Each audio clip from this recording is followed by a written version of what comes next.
Hey everyone, welcome back to another video from Apps Academy. In this video, I'm going to show you how to unblock a contact in Viber. So first of all, launch the Viber app on your smartphone and make sure that you're logged in. After you're in the home page of Viber, go ahead and tap on the More button at the bottom right corner. From the More menu, tap on Settings. Under Settings, click on Privacy. Now, scroll down and tap on Block List. You will be able to see the contacts that you've blocked. To unblock the contact, tap on the Unblock button right next to their name.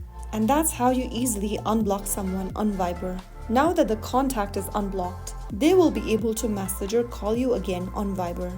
Whether it's a fresh start or just fixing an accidental block, you are back in the control of your conversations. If you found the video helpful, don't forget to like, share, and subscribe. I'll be back again in the next episode. Thank you for watching.